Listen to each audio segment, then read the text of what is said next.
এভাবে বাদাম ভর্তা করলে ভাত একটু বেশি রান্না করতে হবে, কারণ এই ভর্তাটা এতটা মজা হয়, কখন যে প্লেটের পর প্লেট ভাত শেষ করে ফেলবেন টেরই পাবেন না। এরকম এক গোল্লা ভর্তা যদি গরম গরম ভাতের সাথে থাকে তাহলে তো আর কোনো আইটেমেরই দরকার হবে না। এই ভর্তাটা দিয়েই সব ভাত খেয়ে নেওয়া যাবে। এই ভর্তাটা খেতে এতটা মজা হয়।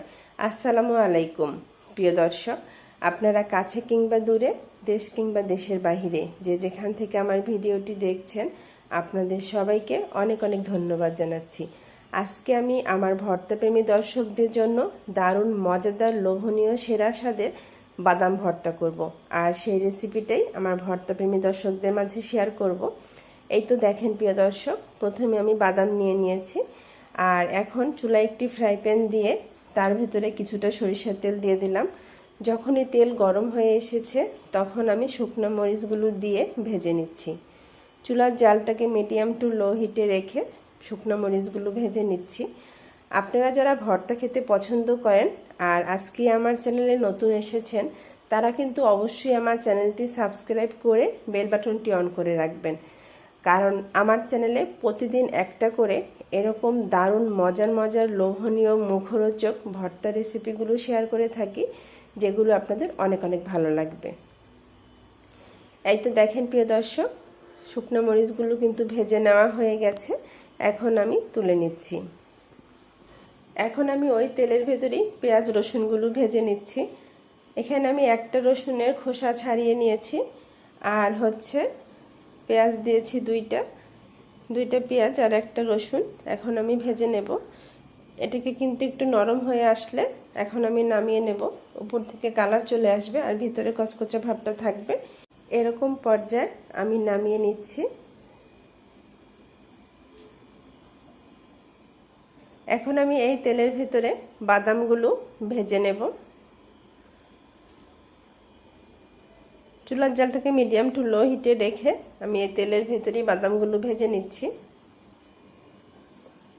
এভাবে যদি এই বাদাম ভর্তাটা করেন তাহলে দেখবেন এই ভর্তাটা খেতে কিন্তু অনেক মজা লাগবে, এর স্বাদ মুখেই লেগে থাকবে। বাদামগুলো ভেজে নেওয়া হয়ে গেছে। এখন আমি ভর্তাটা করার জন্য শিলপাটা নিয়ে নিয়েছি, আর আমি এখন শুকনো মরিচগুলো ডাঁট ফেলে দেব। মরিচগুলোর ভেতরে সামান্য পরিমাণ লবণ দিয়ে আমি এটাকে বেটে নেব। আপনারা যারা নতুন রাঁধুনি আছেন, ভর্তা খেতে পছন্দ করেন কিন্তু ভর্তা করলে ভর্তা খেতে মজা লাগে না, তারা কিন্তু আমার চ্যানেলের ভিডিওগুলো শুরু থেকে শেষ পর্যন্ত দেখে যদি এভাবে ভর্তা তৈরি করেন তাহলে দেখবেন আপনাদের ভর্তাগুলো অনেক অনেক মজা লাগবে। এই তো দেখেন প্রিয় দর্শক, শুকনো মরিচগুলো বেটে নেওয়া হয়ে গেছে। এখন আমি বাদামগুলো বেটে নিচ্ছি। আপনারা কিন্তু ভিডিওটা স্কিপ করবেন না। আজকের ভিডিওটা কিন্তু অনেক অনেক মজাদার লোভনীয় হতে যাচ্ছে, যেটা আপনাদের অনেক অনেক ভালো লাগবে। এখানে আমি আরও কিছু কিছু উপকরণ অ্যাড করব, যেটা আপনারা ভিডিওটা দেখতে দেখতেই বুঝতে পারবেন। বাদামগুলো বেটে নেওয়ার সময় কিন্তু পানি ব্যবহার করবেন না। এটাকে কিন্তু 2-3 বাটা দিলেই মিহি হয়ে যাবে।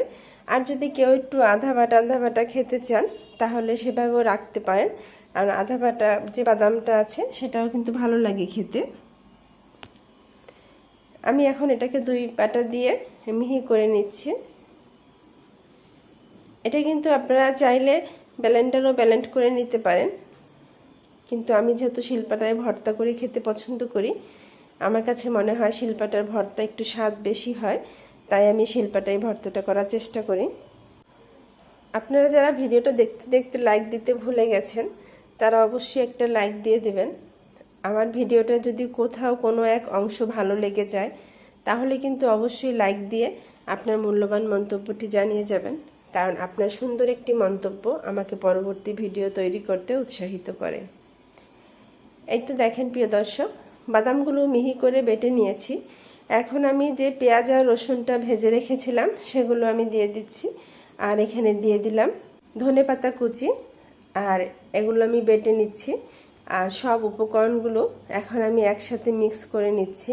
এখানে আমি আরও কিছু কিছু উপকরণ অ্যাড করব, সেটা আপনারা দেখতে দেখতেই বুঝতে পারবেন প্রিয় দর্শক।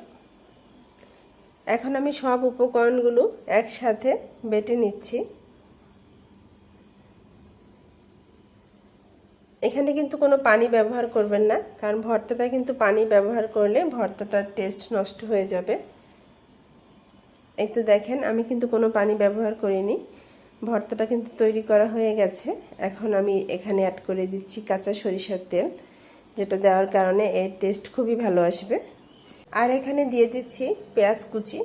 পেঁয়াজ কুচিগুলো খুব মিহি করে কুচি করেছি, তাই এটা বেটে দেওয়ার কোনো দরকার নেই, এভাবে মেখে নিলেই হয়ে যাবে।